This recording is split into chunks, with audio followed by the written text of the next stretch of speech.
नमस्कार, उत्तराखंड एक्सप्रेस देख रहे हैं आप। मैं हूं आपके साथ शीनम शर्मा। आज लोकसभा में वित्त मंत्री निर्मला सीतारमण ने आम बजट पेश किया। इस दौरान कई चीजें सस्ती और कुछ चीजें महंगी हुई हैं। बजट में सबसे खास बात यह है कि इनकम टैक्स स्लैब में कोई बदलाव नहीं किया गया है। पुरानी दरों पर ही इनकम टैक्स लगेगा। इसके साथ ही उत्तराखंड को भी बजट में सौगात मिली है। उत्तराखंड में माउंटेन ट्रेल बनाने की योजना है, जिसमें ट्रैकिंग और हाइकिंग से जुड़े इकोसिस्टम स्थापित किए जाएंगे, जिससे साहसिक खेलों को बढ़ावा मिलेगा। तो बजट में उत्तराखंड को मिली हैं कई सौगातें। माउंटेन ट्रेल बनाने की योजना बनाई गई है। इसको 53.5 लाख करोड़ का ये जो बजट पेश किया गया है। रक्षा बजट में 21% की बढ़ोतरी की गई है। ये बड़ी बातें आपको बजट की हम बता रहे हैं। ट्रैकिंग और हाइकिंग से जुड़े इकोसिस्टम भी स्थापित किए जाएंगे। तो कुल बजट जो पेश हुआ 53.5 लाख करोड़ का।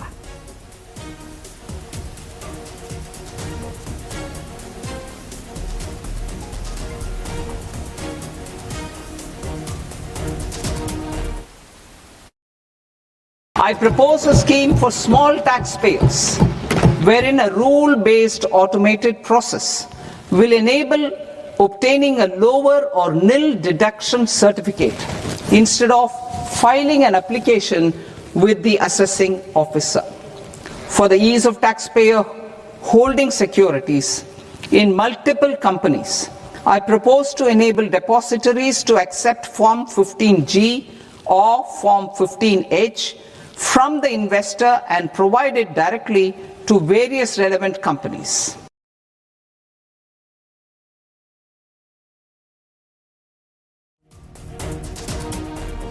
Trails in Himachal Pradesh, Uttarakhand and Jammu Kashmir. Also in Araku Valley in the Eastern Ghats and Podigai Malay in the Western Ghats.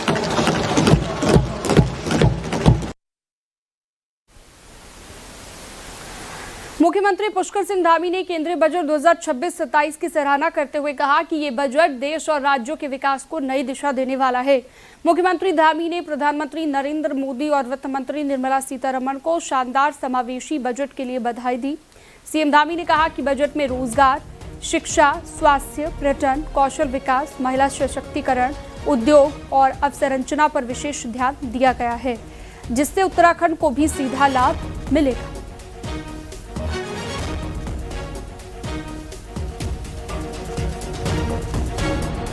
इस बजट में हमारे जैसे पर्वतीय राज्य की आवश्यकताओं को ध्यान में रखते हुए इंफ्रास्ट्रक्चर, पर्यटन, कृषि, उद्योग, युवा, महिला सशक्तिकरण की दिशा में भी इसमें ध्यान प्रावधान हुआ है। और प्रधानमंत्री जी के नेतृत्व में यह बजट आत्मनिर्भर उत्तराखंड के हमारे लक्ष्य को साकार करने वाला बजट है। इस बजट में गत वर्ष की तुलना में राज्यांश बढ़ा है। लगभग 1850 करोड़ से अधिक की धनराशि हमको इसमें मिलने वाली है। इसके अतिरिक्त जल जीवन मिशन, जो कि हमारे राज्य के लिए एक बहुत बड़ी योजना है और हमारे यहाँ की जो परेशानियां हैं, चुनौतियां हैं पेयजल की, उसको कहीं न कहीं दूर करने वाली ये योजना, उस योजना में जिस प्रकार से एक बड़ी धनराशि 67,000 करोड़ रुपए का प्रावधान इस बार किया गया है, उससे हमारे राज्य की योजनाओं को और गति मिलने वाली है। इसके साथ साथ ये बजट विशेष रूप से इसलिए भी महत्वपूर्ण है कि हमारे राज्य को जो अतिरिक्त संसाधन है राज्य के विकास कार्यों के लिए, वो इससे प्राप्त होंगे। इको टूरिज्म को बढ़ावा देने के लिए जो पर्वतीय टेल्स की घोषणा की गई है, उससे हवाई संपर्क, उड़ान योजना विस्तारित उसका स्वरूप होगा। टियर 2, टियर 3 शहरों पर विशेष फोकस होगा। स्वास्थ्य क्षेत्र में बायोफार्मा स्ट्रेटजी और इंडिया सेमीकंडक्टर मिशन 2.0, उच्च शिक्षा में यूनिवर्सिटी टाउनशिप, हॉस्पिटलिटी सेक्टर के नेशनल इंस्टीट्यूट की स्थापना तथा national destination digital knowledge grid जैसे प्रावधान उत्तराखंड राज्य के लिए संभावनाओं के नए द्वार खोलेंगे।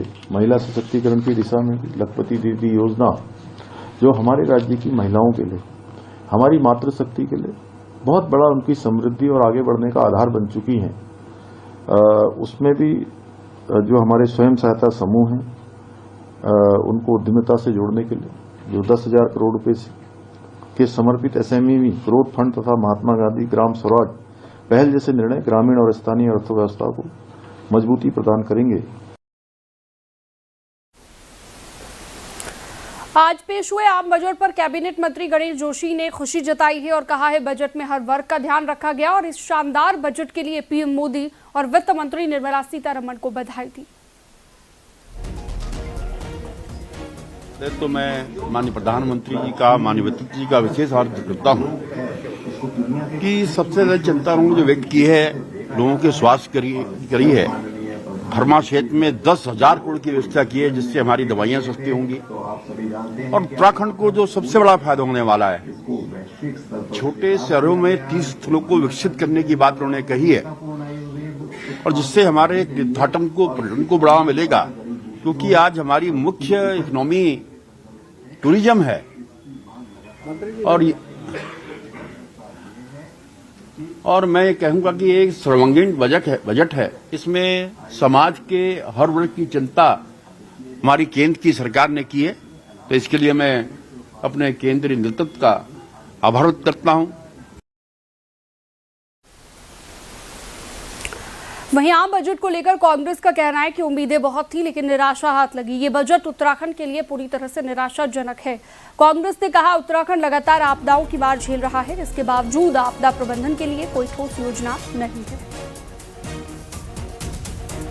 देखिए, आज जो बजट केंद्र की वित्त मंत्री ने संसद में रखा है बहुत ही निराशाजनक बजट है। इस बजट से पूरे देश को बड़ी उम्मीदें थी। जिस तरीके से आज रोजगार घट रहे हैं तो लग रहा था कि बजट आएगा तो कुछ रोजगार की उम्मीद बनेगी। ये बजट न देश के लिए सही है न प्रदेश के लिए सही है। उत्तराखंड को भी इस बजट ने जो है निराश करने का काम किया। प्रदेश की जनता लंबे समय से ग्रीन बोनस की मांग कर रही है, पर्यटन क्षेत्र के लिए उत्साहजनक पैकेज की मांग कर रही है, आपदा में बचाव के लिए बजट में कुछ होना चाहिए था, लेकिन ये बजट चौतरफा निराश करने वाला है। ये न व्यापारियों के लिए सही है, न महिलाओं के लिए सही है, न बेरोजगारों के लिए सही है। तो आज देश का आम बजट पेश किया गया है। बजट में उत्तराखंड में माउंटेन ट्रेल बनाने की योजना के साथ छोटे शहरों के तीर्थ स्थलों के लिए बजट में खास प्रावधान के फैसले पर लोगों में खुशी है। लोगों का कहना है कि माउंटेन ट्रेल बनाने से खेलों को बढ़ावा मिलेगा। माननीय सीतारमण जी हैं, उनके द्वारा जो आज बजट पेश किया जा रहा है वो जनहित को देख करके बजट पेश किया जा रहा है और पर्यटक के क्षेत्र में आपने जिस तरीके से वो एक महत्वपूर्ण कदम उठाने जा रहे हैं उसके लिए अलग से बजट की व्यवस्था उसमें रखी गई है। मुझे लगता है कि अगर उत्तराखंड के परिप्रेक्ष्य में हम लोग देखें तो उत्तराखंड एक छोटा राज्य है, लेकिन उत्तराखंड की जो आर्थिकी है वो यहाँ के पर्यटक पर निर्भर है और मैं धन्यवाद करना चाहती हूँ केंद्र सरकार का कि उन्होंने उत्तराखंड की आर्थिकी को मद्देनजर रखते हुए आज जो बजट पेश किया है उसके लिए मैं आभार व्यक्त करती हूँ। गृहिणी होने के नाते हमें बहुत अच्छा लगा, हर चीजों की तरफ ध्यान दिया गया। सबसे पहले तो बजट 3 चीजों पे ध्यान दिया गया, जनता को समर्पित है और सबका साथ सबका विकास साथ लेकर के, और सबसे बड़ी बात महिलाओं के साथ साथ ही उत्तराखंड के लिए बहुत ही सुंदर इसमें दिया, पर्यटन को बढ़ावा दिया गया है और उत्तराखंड सरकार के लिए थोड़ी इस ज्यादा आशाएं थी, उससे भी अधिक हमें मिला है तो हम बहुत खुश हैं। Thank you so much.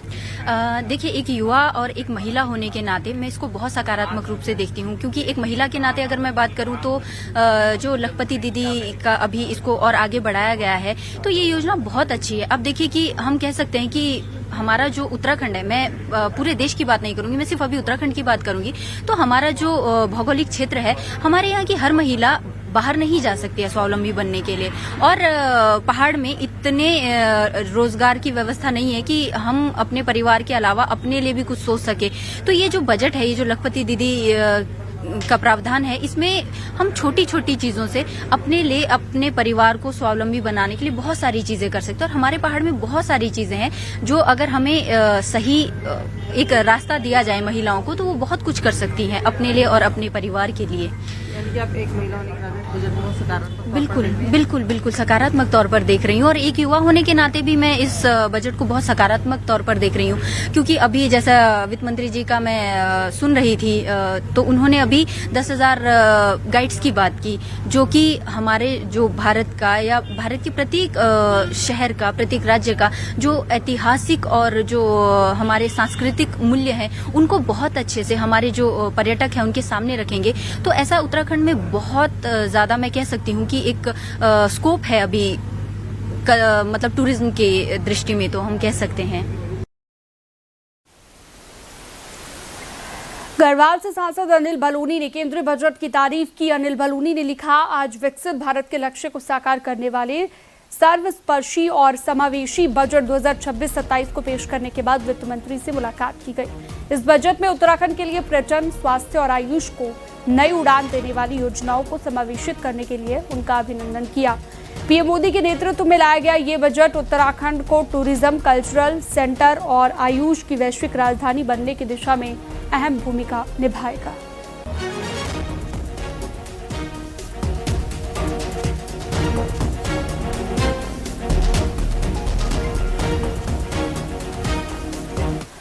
केंद्रीय बजट पेश होने के बाद हर तरफ से मिलीजुली प्रतिक्रियाएं सामने आ रही हैं। हरिद्वार में व्यापारी आम बजट में मिली कई रियायतों को अच्छा बता रहे हैं, तो व्यापारियों के लिए कोई खास प्रावधान न किए जाने पर निराशा भी जता रही है। जुला बजट है, इसमें ऐसा है कि मतलब गवर्नमेंट ने जीएसटी में भी काफी मतलब इसमें रियायत दी है टैक्सों में।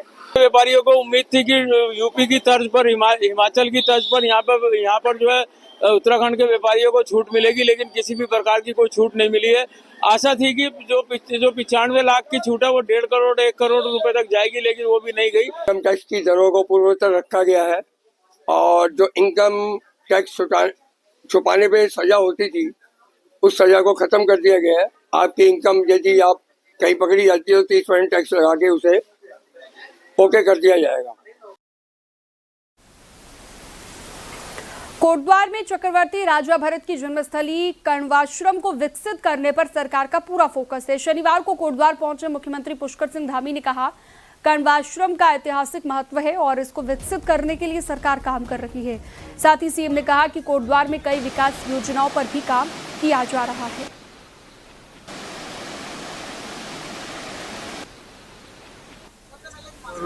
खंडवा आश्रम का एक अपना बहुत ही महत्व रहा है, आज से नहीं आदिकाल से उसका महत्व रहा है। तो वो स्थान और अच्छा हो, उसका और सौंदर्यीकरण हो, सुधारीकरण हो, उस दिशा में हम लोग काम कर रहे हैं। इसके साथ ही यहाँ पर बस टर्मिनल बनाया जा रहा है, यहाँ पर केंद्रीय विद्यालय स्थापित हो गया है, यहाँ पर 4 लेन और 2 लेन योजनाओं पर काम चल रहा है, अनेक बाढ़ की नियंत्रण की योजनाएं चल रही हैं। उत्तराखंड में 2027 विधानसभा चुनाव की हलचल तेज है। सत्ताधारी बीजेपी ने अपने 11,000 से ज्यादा बूथों से मिली BLA-2 की रिपोर्ट के आधार पर पूरी चुनावी रणनीति अपनी लगभग तय कर ली है और किन इलाकों पर ज्यादा फोकस रहेगा, एक रिपोर्ट के जरिए आपको दिखाते हैं। उत्तराखंड बीजेपी ने चुनावी तैयारी में बड़ी तेजी ला दी है। राज्य के 11,729 बूथों में से लगभग 8,000 बूथों की BLA-2 रिपोर्ट पार्टी को मिल चुकी है और इन्हीं इनपुट्स के आधार पर संगठन आगामी रणनीति तय कर रहा है। फिर वो नेताओं के प्रवास हों, इलाकेवार फीडबैक या कार्यकर्ताओं की रिपोर्ट, सब कुछ देखा जा रहा है। जिनमें हम कुछ नहीं कर पाए हैं उन पे भी अब धीरे धीरे हमारे जो कार्यकर्ता गैर उनमें प्रयास कर रहे हैं, अगले 2-3 महीनों में उनको भी हम कंप्लीट करें। घोषणा पत्र का हमारा लगभग 80% कार्य पूरा हो चुका है। जहां तक थोड़ा बहुत रह गया है वो उसको भी हम चुनाव आने तक पूरा कर लेंगे। पार्टी की नजर खास तौर पर पौड़ी, ऋषिकेश, हरिद्वार और नैनीताल जैसे इलाकों पर है। जहां जरूरत है वहां यूथ और महिलाओं को बड़ी जिम्मेदारी देने की तैयारी है।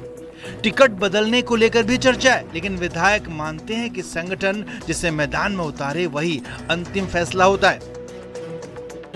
टिकट के बारे में तो हाईकमान चाहे वो सर्वे का आधार बनाए, चाहे वो अन्य आधार बनाए, अनेकों मानक होते हैं उसके, वो तो कहना भी बहुत जल्दबाजी होगी, क्योंकि टिकट कटना या टिकट किसको मिलना ये आज की तारीख में भारतीय जनता पार्टी के बारे में कोई नहीं कह सकता।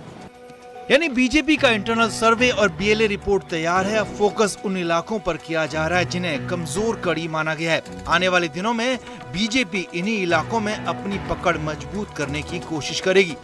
न्यूज 18 के लिए देहरादून से भारती सकलानी की रिपोर्ट। बागेश्वर के छाती मनकोट गांव में कुछ दिन पहले गुलदार के हमले में एक महिला की मौत हो गई थी, जिसके बाद से ही इलाके में गुलदार की दहशत थी।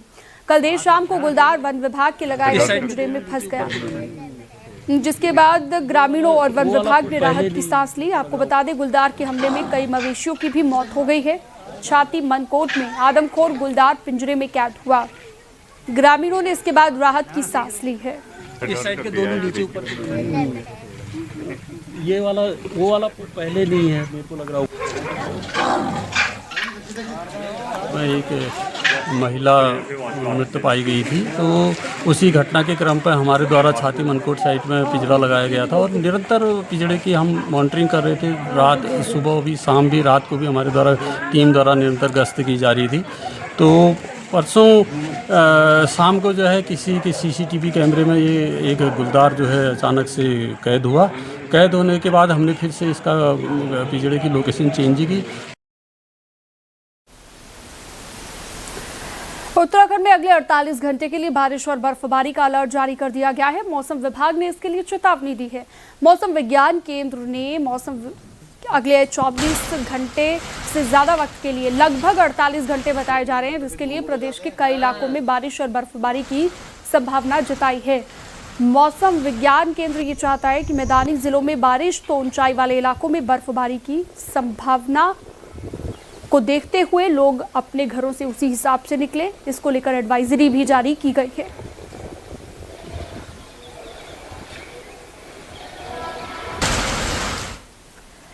उत्तरकाशी में मौसम बदलने के साथ ही एक बार फिर से ऊंचाई वाले इलाकों में स्नोफॉल हुआ है और गंगोत्री, यमुनोत्री धाम समेत ऊंचाई वाले क्षेत्रों में, ऊंची पहाड़ी वाले क्षेत्रों में बर्फबारी लगातार जारी है। तस्वीरें गंगोत्री इलाके की हैं, जहां पर हल्का स्नोफॉल हुआ, कड़ाके की ठंड महसूस की जा रही है। तस्वीरें आप देखिए।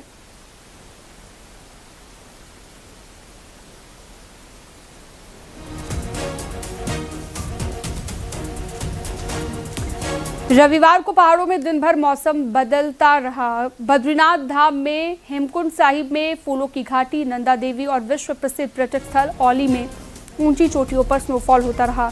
निचले इलाकों में दिन भर बादल छाए रहे। पहाड़ों में 3 फरवरी तक भारी बर्फबारी की चेतावनी जारी की गई है। वहीं मौसम विभाग के अलर्ट के बाद प्रशासन भी सतर्क हो गया है। प्रशासन ने जहां जहां भी बर्फबारी से मार्ग बंद होने की संभावना जताई, वहां पर विभागों को पहले ही अलर्ट कर दिया गया है। इसके साथ ही ऊंचाई वाले इलाकों में रहने वालों को भी प्रशासन ने अलर्ट कर दिया है।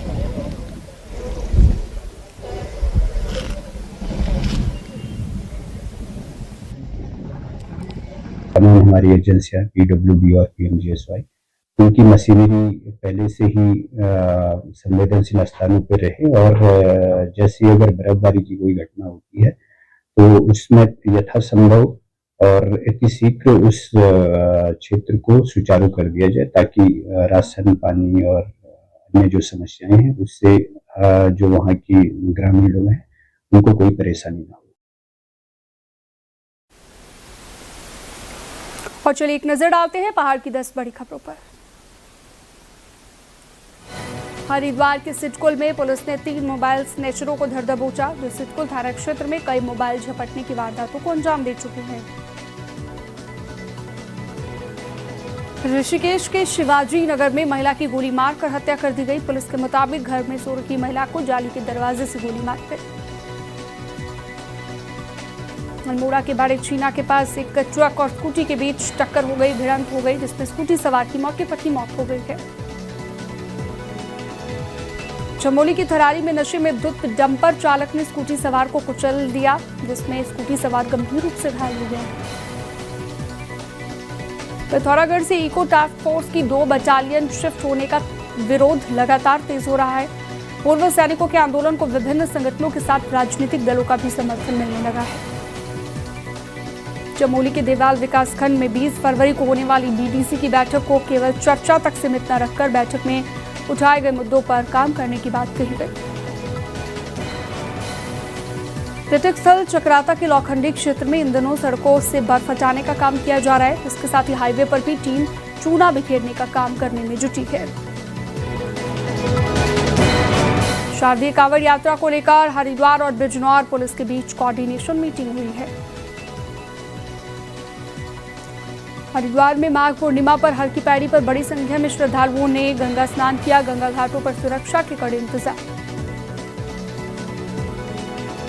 हरिद्वार में रविवार को सफाई अभियान चलाया गया। सरकारी कर्मचारियों ने स्थानीय लोगों के साथ मिलकर सार्वजनिक जगहों पर सफाई की।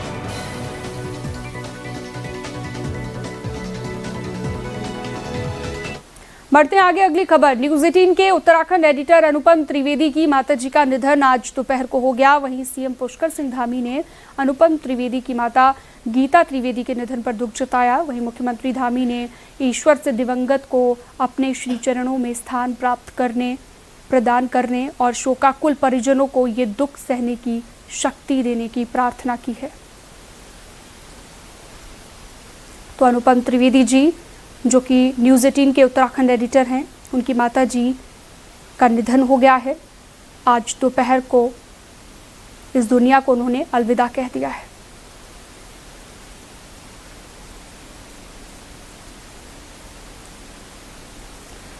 रुद्रप्रयाग में टनल बाईपास का निर्माण काम लगभग पूरा हो गया है। टनल तैयार हो चुकी है और पुल का काम भी 80% तक हो चुका है। बाईपास का काम पूरा होने के बाद बाजार जाने वाले लोगों को जाम में नहीं फंसना पड़ेगा। चार धाम आने वाले यात्रियों को भी सुविधा होगी और सफर सुहाना और आसान हो जाएगा। अभी जहां पर हम खड़े हैं ये रुद्रप्रयाग का टनल बाईपास है, जिसका निर्माण अब अंतिम दौर में है। और आप देख सकते हैं पीछे यहाँ पे जो टनल का कार्य पूरा हो चुका है। ठीक सामने जो है आपको दिखाएंगे, कैमरा पर्सन कहूँगा, ये यहाँ पर ये जो पुल का है जो बद्रीनाथ हाईवे से जुड़ता है, इस पुल का निर्माण कार्य भी लगभग अंतिम चरण में है। और कहीं ना कहीं एक बड़ी सौगात ये होगी कि जो जाम की समस्या रुद्रप्रयाग जिला मुख्यालय में होती है, तमाम दिक्कतें लोगों को झेलनी पड़ती है, श्रद्धालुओं को झेलनी पड़ती है, उस समस्या से निजात मिलेगी। और जो सफ़र होगा बद्रीनाथ केदारनाथ का, वो आसानी से गोविंद घाट का, वो इसी बाईपास के जरिए लोग आसानी से तय कर पाएंगे और उन्हें यातायात की एक सुगम व्यवस्था अब मिलने जा रही है। रुद्रप्रयाग से न्यूज 18 के लिए मैं संदीप भटकोटी। बागेश्वर से अगली खबर है, जहां पर बागनाथ पुल से शराब के नशे में एक शख्स ने सरयू नदी में छलांग लगा दी। नदी में डूब रहे शख्स को देखकर किनारे पर खड़े एक छात्र ने बाहर निकलकर जान बचाई। छात्र की बहादुरी से एक बड़ा हादसा टल गया। वहीं स्थानीय लोग छात्र की सराहना कर रहे हैं।